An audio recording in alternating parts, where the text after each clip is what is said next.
So we don't have too much time for questions, but we do have, where's the catch box? The catch box is here.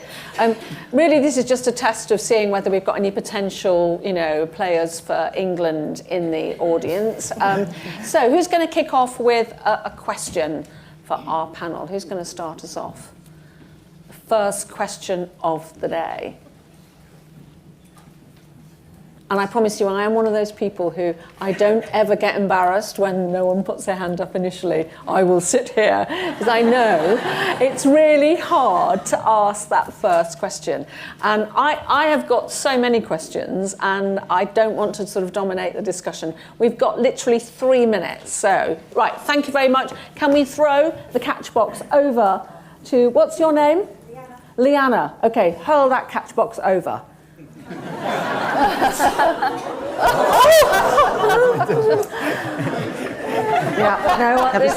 That was the only reason I wanted it, was so it hit somebody on the head.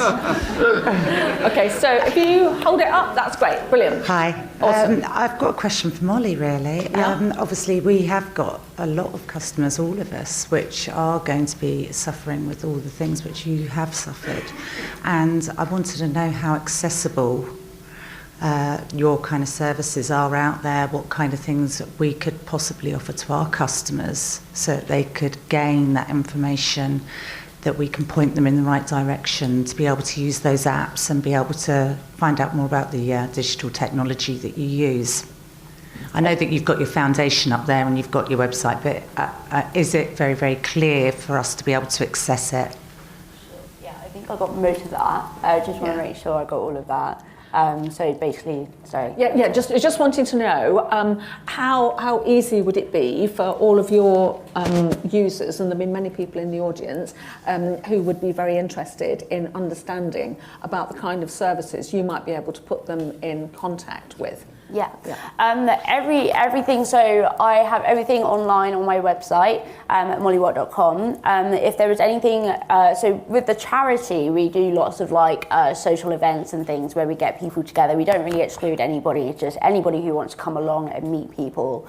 And we try and do what I do in my company is we talk a lot about technology. We do assistive technology workshops, and I've just started consulting and doing workshops and keynote presentations with the company. I was doing that as well with the charity, but obviously on a charity kind of level where, because I need to earn a living. But yeah, so really all the information is on my website, and basically just reach out with an email, and I'd be happy to sit and talk to anybody about potentially meeting, doing whatever, basically. Leads on to one last thing. Is there funding actually available for those that cannot afford it? Have you got links to possible funders that we could then signpost clients onto? So for those that can't afford the tech. So sadly, because with the charity, we're only small, so we support people with Usher syndrome. So what we do, if you've got Usher syndrome, is we do actually fundraise for technology, and we fund Kindles, Apple Watches, glasses, you name it. We try and fund all sorts, but that is for people with Usher syndrome. I am in contact with quite a lot of other organisations that kind of have the same concept, so I may well be able to put you in the right direction, but I can't personally, sadly, just, if I could I would. But yeah. Brilliant. You've been really inspiring. Excellent. Thanks very much. I just wanted to add on that, because there is also, as a company, as a private investor or private company, I think there is a real value of doing that as well, because actually we had the experience with adapting our experience for hearing impairment. Mm-hmm. Actually, we got a lot out of it to improve our experience for everyone. Yeah. Because it's not, because actually you simplify a lot your experience, because you find a lot of pockets of it. That's the thing. Yeah. Brilliant. Your dog has been so good, and it's starting to run off.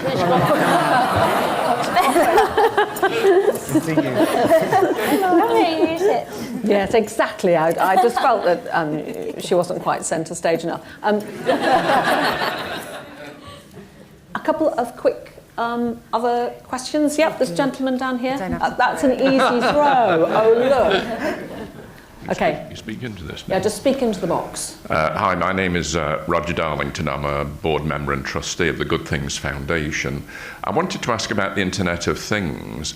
Guillaume, I think you said in your presentation that 2.3 million people were working on this. Did I catch that right? Or, I'm going to say, however many are working on it, in my experience is that they're all techie people. How are you reaching out as a company and a community to talk to consumer and citizen groups about how to handle these very serious issues of privacy and security so that you can develop sort of best practice and codes of practice? Yeah. So the 2.3 million actually was referencing to the number that you gave earlier in terms of the number of people that the foundation have touched. So unfortunately, there is not 2.3 million people working on IoT yet. So it's relatively small teams at the moment. So I mean, some of the example I covered in my presentation, I think it's exactly the thinking that we have. I mean, it's still the beginning, but in terms of actually creating some of this program like Things Connected, where we give some of our components, we share some of our expertise. We don't have all the answers, but we share our expertise so that the local community, local authorities and users can start using these tools and develop the applications, and then start thinking about security at the core of it or data privacy at the core of it.